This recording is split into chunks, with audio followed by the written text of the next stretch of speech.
program? Yeah, I haven't thought about it. You guys, I've been pretty outright, straightforward that I look at the transfer portal as a tremendous opportunity for guys to figure out where they want to go. Some people probably don't make the right decisions. Some people do make the right decisions. I think the main issue is coaches, sometimes, inducing people to leave places, for the wrong reasons. We probably have dealt with a little bit of that from other places. But I care deeply about all of our guys, and I want them all to go where they're going to be happy. So I haven't had anybody express to me that they want to do that, but that'll come. Some kids will, at some point, whether it's not now or some point, we'll look into that, and I'll always be there as a resource for them. But I'm not, I'm worried about spring practice. Do you like the window that they're doing though versus like that? I hadn't really. I don't spend a lot of time thinking about things like that because they don't ask me my opinion. If they ask me, I have a lot to say. Probably I would prefer it was after our spring ball, so that guys would have some time to really make a very serious conversation. Like we'll meet with every player on the team the week after spring ball and just talk about how everything went and give them a kind of an opportunity to speak on their front. So we'll try to have really good conversations. I don't want them to feel rushed, to do that. So, but if it was up to me, we'd be playing the spring game probably a week later. So, then I'd have that same issue. So I don't know, to be honest with you. Did the guys come back with the intensity and retention that you wanted? I have to watch the tape to see. The retention seemed like it was pretty good. We introduced some new situations, some new things. So kind of the challenge that I gave them last week of coming back this week, it seemed like a lot of guys, I didn't think there was a ton of missed assignments or anything. I've learned over the years, like not to judge practice based upon the way I feel out of practice, good or bad, right? So I like to watch the tape because, we're getting to the point now where so many guys are doing things right that when they do have maybe a bad play, it might just be one or two. So I'm anxious to see this tape though. This is big for us. Like we're kind of one of those teams that like throughout the course of the week build up and have really good Saturdays, and I want us to be a little faster starting. So just trying to get that done. So I had a team meeting today, which I normally don't do, just to kind of challenge them a little bit. So if it wasn't what I wanted, I have only myself to blame. So we'll see how the tape looks. We get to talk to Garrett McGuire today. How would you evaluate his first position coach for you? I think it's been great. I think unfairly, I don't know if it's unfairly, but he's had a lot of people question, him, right? Which really honestly hurts us in recruiting. We're out there recruiting and people are following us and they're like, well, I keep hearing this narrative. It's coming from our own people. I'm like, so we have to battle that a little bit. But, I always look at things in my life like what I want my son to play for him, and I'd want my son to play for Garrett. I don't know if you guys probably don't see the second half of practice, do you? We do team outside and they throw 7-on-7 inside. He runs the whole passing game. Like he knows the quarterbacks, progressions, the running backs, tight ends, receivers. So I think I think the receivers are one of our stronger groups are coming on, and I think he's done a really good job. So I think as he starts to churn out NFL prospects, the top recruits in the country will realize that if they play for Garrett, they're not going to just get someone who's a hype guy. They're going to get a really good coach who's also going to care about them off the field. Matt, what's Isaiah shown you so far this spring? He's really, really, really dependable. He's talented, good hands, gets in and out of his breaks. But the biggest thing we're trying to express to this team is, dependability is one of the greatest traits you can have as a teammate and as a member of the team. Like if I know that you're going to be where you're supposed to be and do what you're supposed to do, and Isaiah's a guy, especially with his story, transferring in and then leaving the team, it leaves a lot of questions in terms of, hey, what happened? I've never really delved into it with him. I try to give everyone a blank slate. I think he's been awesome. I think he's a guy that can really help us this fall. Xavier looked like a guy who missed football last year. Just as far as he's on the field, like how he moves and stuff, or does he kind of jump right back into that part? I don't know. I never saw him before, so it's hard for me to detail that. I think Xavier's very talented. I think it's just about sort of the same thing, like just the day-to-day grind. We have a couple messages we're trying to get across to the guys. Dependability being one. Just that competitive stamina of doing it day after day after day. But Xavier is straining himself off the field in the classroom at a level he's never done before, and that takes time. That takes a toll on you. And I'm very proud of Xavier for what he's doing off the field. But his talent's recognizable. It's just how much can we hone that in. You, of course, knew a lot about Garrett from your experience with him as a player and as kind of a secondary type assistant coach. But what have you seen, or how have you felt about his ability to be in charge of a position and manage personalities, and especially a group like these receivers where there's been so much turnover and change in this offseason? I never really had any doubt. My only question was whether he would leave the NFL or not. The NFL's different, right? Like you might think that they're a secondary coach, but they run so much, right? They run so much of practice, and I think if you talk to like DJ Moore or one of those guys, those guys making $18 million a year, they would stand on the table for Garrett. And I think the thing I get to see is like he would coach those guys hard. Just because a guy makes a ton of money, a lot of guys are afraid to coach him, like not Garrett. And so, he was blessed in his career, other than take away all the things he learned from his father, which is awesome, right? But he was with us with Coach Nixon as our offensive coordinator, learned that offense, sort of the Chip Kelly system derivative. Came in, had a new offensive coordinator with Dave Aranda, went through that process. Came in with me to Carolina, worked under Joe Brady, who at LSU, what he did was dynamic, and then sort of the West Coast under Ben McAdoo. So in 6 years of his life, he's been a part of 4 offenses. And so I think his X's and O's knowledge is great. But I had no concern about his ability to relate to and work with players, because I saw him working with NFL guys on a level beyond just, hey, here's the card. I mean, he was doing things with them that, I wish all of our coaches could do. I see a pretty direct reflection of Joey. I mean, you mentioned those other influences, but from a person-to-person level, do you see a lot of Joey and Garrett? Yeah, I see a lot of Joey. I see a lot of Debbie, his wife. They're awesome people. When he took the Texas Tech job, I was literally talking to everybody in the country. I think he's one of the best head coaches I've ever been around, and so there was no doubt in my mind from the day I met Joey McGuire he'd be a great dynamic head coach. I think the thing that Garrett has a little bit of. Joey's boisterous and all that, but Garrett has an edge to him too. I mean, he's worked for some tough guys, right? He's worked for some really tough guys, and so I think he brings that element as well, which I think you need in college, right? You need someone who can sometimes be your friend, but you also need guys who can make sure you're going to class and doing all that. And I think that's where Garrett, that's what makes him special. How are you guys tackling? How do you feel like you've tackled so far in camp? It's a great question. We don't have a ton of live interactions. I feel like it's getting better. We didn't tackle today. It was all thud. I think we're thudding better, but really this Saturday will be interesting. The way we teach it is a kind of like a little bit of it's a break from some of the things that they've learned in terms of, we always are tracking their hip. We don't have guys running over the top, and so that's a departure from the way maybe they've played. And so we still sometimes struggle with our angles, but I think we're very willing to tackle. Let me say that. Like we're not a soft team. This Saturday I'll probably have a better answer, because we're going to line up and play in the scrimmage and play a ton of plays and see how they tackle. But I think our tackling is getting better. It's a really good question. There's multiple philosophies now about how to do this. Nebraska's kind of done the tour here in the last 5 years before you got here. So they were with Atavist for a while, then they changed it, then they changed it again, then they changed it again. What is maybe your philosophy on how to teach tackling, and what do you think they had been learning prior to getting? Oh, I don't know what they learned before, and I never suppose. So I was taught one way of tackling, which I believed in for a long time, and as we've removed the head from tackling, so I was always taught to tackle with your chest and have your neck bold, right? And so we were taught to tackle like this, right? And so as the neck's been removed, which it should be, right? We're trying to remove the head from the head injuries and all that. While those numbers maybe have gone down, the amount of labrum, everyone has a labrum tear now, right? They don't wear the pads. Remember the pads I used to wear and you used to wear? Now they're like this, and now we hit with our shoulders all the time. So we've utilized Atavist over the years. But I think any outside tool to me is always a piece, right? Like we have our own philosophy of what we do. But I think our guys are buying into it. We try to be very consistent. When you guys are at practice, you see we always do that fundamental circuit to start, so they're getting the same muscle memory every day.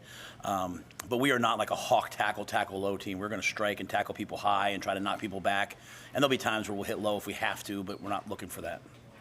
Has Ben Scott been working back, selling the green jersey today?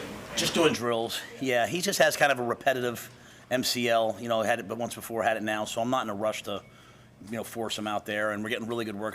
You've heard me say, I think before, Justin Evans-Jenkins is doing a really good job for us. How about AJ? Yeah, I would anticipate AJ practiced some today, non-contact. I expect he would practice on Thursday full. I'm hoping he does. Okay, we've seen a lot of your 2023 signees here in practice. Why is it important to get those guys back here, not just prospective guys? I think the minute they sign with us, they have to get they have to get to the unrecruiting, not de-recruited, but they've got to get to the point of now. Okay, now I'm here, right? I see Garrett Nelson working out, and I'm always like, hey, make sure you're in shape now. That rookie minicamp comes around. So I think, once you go through that process of being recruited, picking your school, now it's about, hey, I want to get there and play. And so coming in and seeing the way that we practice, seeing the things that we do, I think it's good for recruits, it's good for parents, it's good for our players. When they show up eyes wide open. They're not intimidated maybe by hey, what's going to happen tomorrow. They kind of have a feel in their mind of what practice will look like. Matt, how do you feel like your quarterbacks have improved since the start of spring camp? Oh, they've gotten a lot better. They've done a really nice job. That scrimmage, that Saturday live scrimmage, really helped them, I think. And since then, we mixed the live day in last week where they were live down the red zone. But I think that's really helping our quarterbacks. And just the repetition of again, when you're trying to get 4 quarterbacks ready, that's tough. So the repetition and the way we're practicing, always having at least 2, sometimes 3 drills going at once, to kind of the blueprint that Coach Osborne laid out. We're trying to maximize that so that they're getting a ton of reps. Would you be able to think about a format for the spring game yet? If you delve into that? Yeah, it's just going to come down to numbers. I mean, if we're planning on playing a game, I'd like to play a game, and have it be competitive. That's kind of, I've done a couple years where I had to do like offense versus defense, but even that I've tried to make competitive. But my goal is for it to be a competition and just to play it out. Do you foresee the quarterbacks being live there at all in spring game? I would hope so. I mean, that's my plan. I mean, if they're live on Thursdays, they should certainly want to be live, I think, in the spring game. But we'll have to wait and see. You never know. Guy gets a hip or something. Maybe I don't want him to be live. I don't want to box myself into a corner because I always want to do what's right for the team. That was popular, but I would like to see them play live. I think quarterbacks play way better when they're live, to be quite honest. Other than Isaiah, which receivers are emerging for you? Which ones do you think are doing a good job? I think they're all doing a really good job. I think 2 guys that we don't talk about enough are Alex Bullock and Ty Hahn. Bullock is, he was out for a little bit with a knee, but really, really, really explosive player. Makes a ton of plays. Ty's done a really, really nice job as well. Billy is an established player. He's had a really good camp. I've started the process now, cutting back his reps. So he's still out there working every day, but I've cut back his reps a little bit, just trying to get some other guys. Fleeks was out for a while. Josh is back. Really trying to get Josh up and running right now so that he's taken off. Obviously Marcus played a lot of football. Xavier's, trying to get him going again. But I think the group's a good group, and we got guys that. We got guys that can fill in and play a lot of different positions. We need a Z, we need an X, we need a slot. And Roman Mangini can just run right in there, man. He's going to get reps. So that I don't ever want to undermine that. People talk about receivers sometimes. It's from the recruiting process on. It's like I'm an X receiver, and then they get to the NFL, and it's like I better be able to know all 3 positions and play special teams. So we're trying to build that culture so that they have a chance to make it. How many talented receivers over the years have you guys seen leave and go off to the NFL and just never quite have a great career because they don't understand that receiver in the NFL is about 2 guys, and then after that it's you're a special teams player or you're really smart. So we're trying to build that into our guys right now, and so having guys like that buy into that are good. So I like the group. I just we'll be counting on some of those guys we're bringing in, the young kids. They're going to have to help us with a flash here or there. But I do like the group. All good. All right, guys.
It was good. I think, it's always good to get a little bit of a break. It was much needed. Guys, just get off their feet a little bit, get a chance to just get away from football for a day or two. So it was nice, but I think we had a pretty good practice today. Always tough to improve on. Obviously, we're constantly just trying to get better and better. But overall, I think it was a good start to the week. Why'd you come back? I never wanted to leave, really, in the first place, to be honest with you.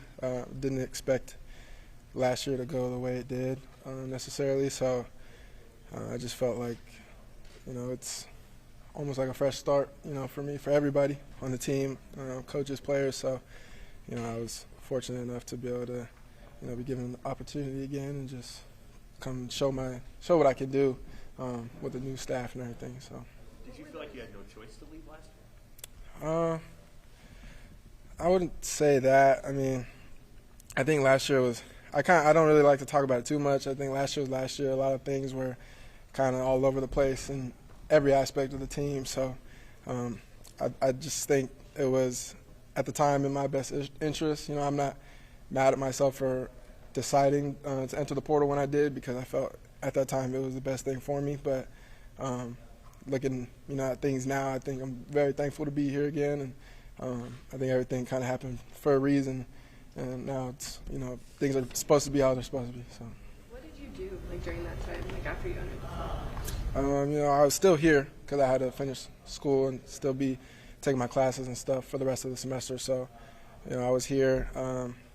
Obviously, I wasn't with the team. I wasn't able to be eating here no more, so I was just to myself, really, just school, and I guess got to be somewhat of a regular student for a second. So it was really weird. It just the whole routine to just change like that in an instant and go from being, up every day, you're on a team, and all of a sudden you're not.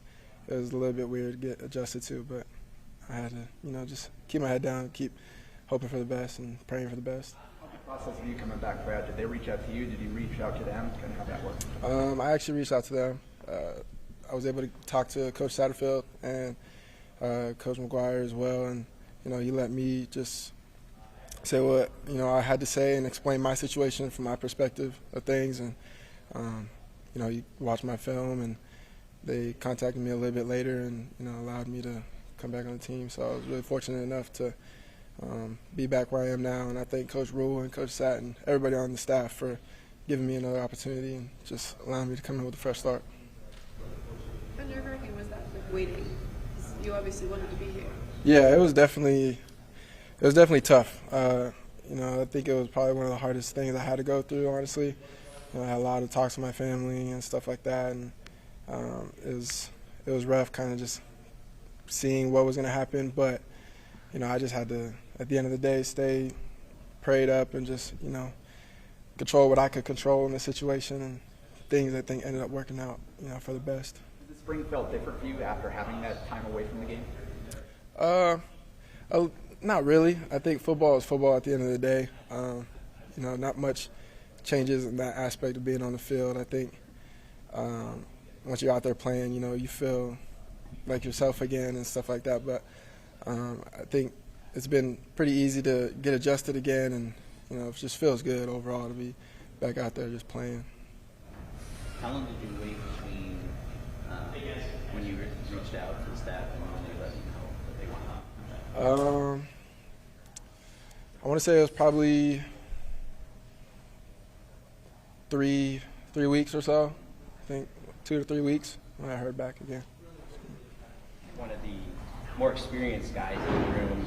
Obviously, there's a lot of different faces from last year, maybe, but how's it kind of all come together, and how have you kind of been part of that process as one of the more experienced guys?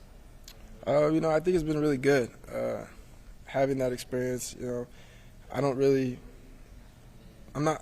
a vocal leader, but I think I try and do my best to lead by example. And we have guys like Billy, Marcus, Fleeks, who are also upperclassmen and stuff. So everybody I think has just bonded and got along real well in the room, and we've kind of bought into the standard of Coach Rhule and the standard of Coach McGuire, and we all just lean on one another and just keep pushing every single day and try and get better and help each other. It's very competitive but very family oriented, so it's been good. Yeah. Have you learned anything from some of those guys you mentioned, like Billy and Josh? Because they've been at other schools too. They've had a lot of experience. Yeah, definitely. I think we all kind of help each other out in a bunch of different aspects. You know, just everybody comes from different places and everybody knows, you know, things that others don't. So I think when we're out there on the field and, you know, in the classroom, we, you know, critique each other all the time, and just it's all for the better. You know, it's all love at the end of the day. So I think we all learn from each other every single day.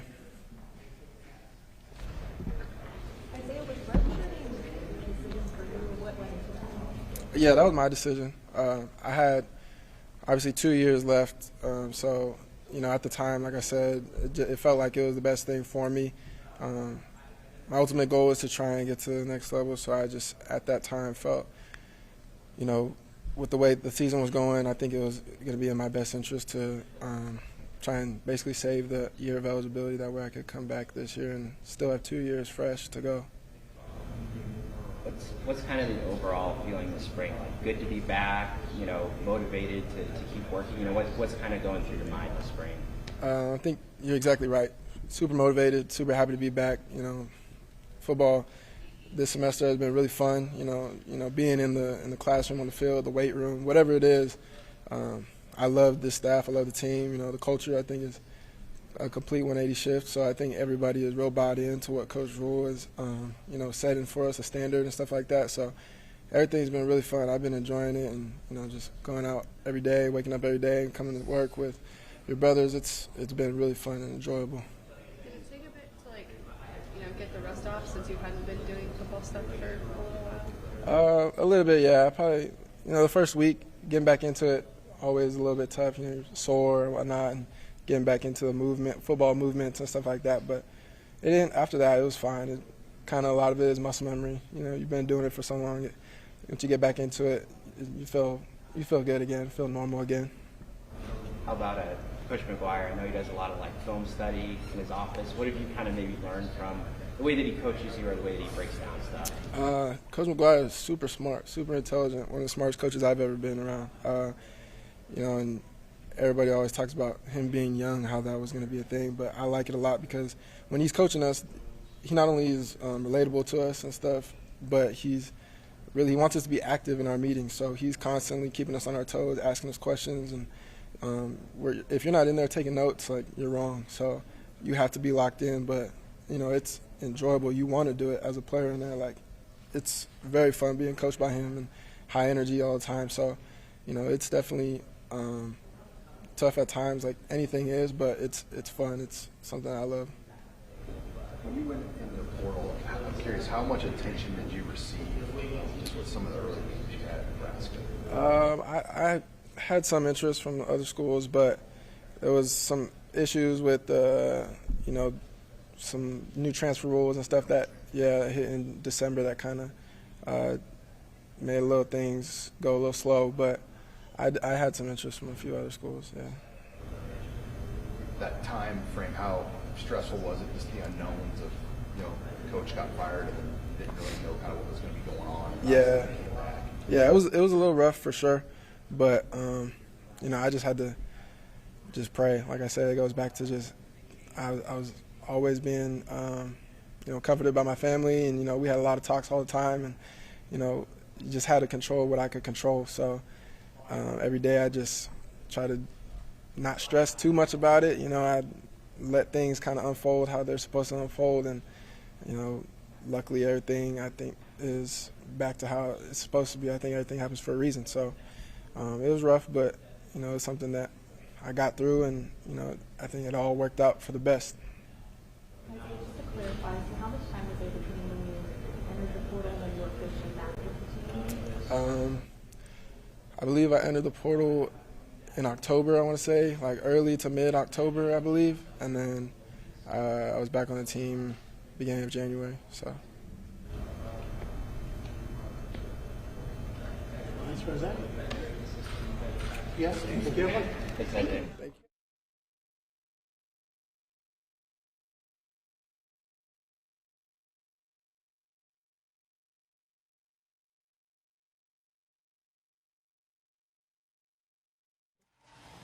What's up, y'all? How y'all doing? Garrett, how you doing? Sorry, can I take a quick minute? Thank all the high school coaches that came a few weeks ago to our coaches clinic. It was a really, really special time for this staff and just getting to hang out with those guys. Questions? Garrett, have you been able to relate with younger guys on the roster and prepare yourself? It's been pretty good. Obviously not that far removed from playing, so kind of see the game the same way. Some of the defenses that we see nowadays is obviously what I saw as a player. And then obviously being around Coach Satt and Coach Rhule previously, that really, really helped me with the familiarity of this offense that we're going to run. Coach Rhule said you've seen 4 offenses in 6 years with all the coaches you've worked with. What are the hallmarks maybe of this offense, and what advantage is there to kind of knowing every kind of offense that you've already learned? Yes, sir. So my opinion, I've just seen a lot. Obviously, a lot of people run the same stuff. I'm a firm believer in showing the guys NFL tape. So if you saw me about 4 or 5 hours ago in the morning, I was breaking down some NFL tape because I think if they see the best of the best do it, they learn better than going to see a guy that, on the same playing level. So obviously being around those offenses and the different trees, so it's a little easier for me to kind of teach, in my opinion, just being exposed to that. What guys did you show them? What NFL guys? It's really everybody. A lot of guys like the Jamar Chase, they like the Justin Jefferson, the Tyreek Hill. Me, my personal favorite's DJ Moore, obviously. It's really just anybody. Whatever I can kind of get my hands on, and it's like my personal project throughout the night or the early mornings. So just about anybody. Hey, Garrett, how have you seen that? Just when you do stuff like that, when you bring guys into your office, show them film, whatever, just hang out with them, how have you seen the reception to those invitations grow over the 3 or 4 months that you've been here? Oh my gosh, it's night and day. A lot of people laugh at the snacks, right? But that's real. When you have Eric Gilbert in there at 8:30, 9 o'clock, right? A tight end coming to join my room just to freaking grab some hot fries and obviously like steal away to kind of teach him a play because, just the familiarity I was with the offense. And then also, like I told the guys, like that's their office, not necessarily mine. So when you see Billy Kemp, Josh Fleek sitting in my chair running the remote, it's a lot more powerful than me sitting there teaching them. Garrett, Isaiah was up here at UC. What have you seen out of him, so far this spring, and how have you kind of connected with him? Unbelievable. So his parents are actually from West Texas, so that kind of holds a special place in my heart, obviously, with my family. But just a super disciplined, detailed guy, very, very smart, very, very engaged in the meetings when either myself or Coach Satt is speaking. And then, he's just a guy that's dependable. And that's all we're really looking for, just guys that are dependable. You've got to see Xavier Betts on the field now for a few weeks. What stands out about him and his game? You just kind of look at him, right? He's really big, really, really long, can stretch the field vertically. But Zay's, he's competing his tail off. Very, very proud of him and all the progress he's made, both on and off the field, in the classroom. He's doing a really, really good job. Who's going to stood out in the wide receiver room? I don't want to kind of individualize anybody because I think that would kind of not disrespect the room, but take away from all the work that Cooper Hausman's doing, Elliott Brown, Roman Mancini. So I don't want to individualize anybody from that aspect. I hope that's not disrespectful in any way. Last week, Coach Barthel was telling us he was really in the developmental stage right now with the team. Who do you feel like you are in terms of bringing guys along? Yes, sir. We are a developmental program.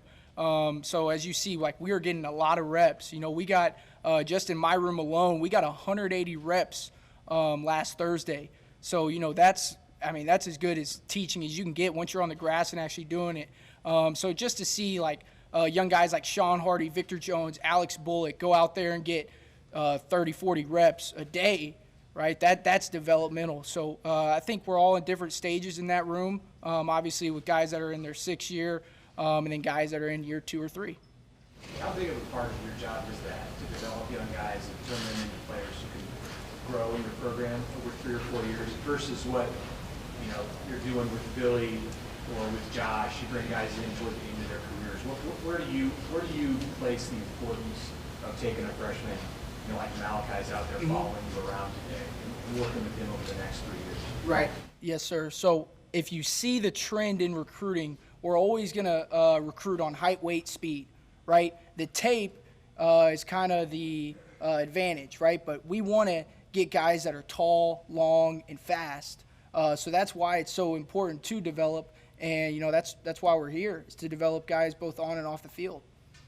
I know you don't want to do individual breakdown on every guy, but Marcus Washington's a guy who's obviously had a pretty long college career. What's sort of been your message to him and getting to know him as he's maybe adjust to each other? I'm his third or fourth receiver coach. I think I'm his fourth receiver coach, and obviously that's tough on everybody. So first thing I had to do was build trust with him, and that came from me learning about his 1-year-old son Mason.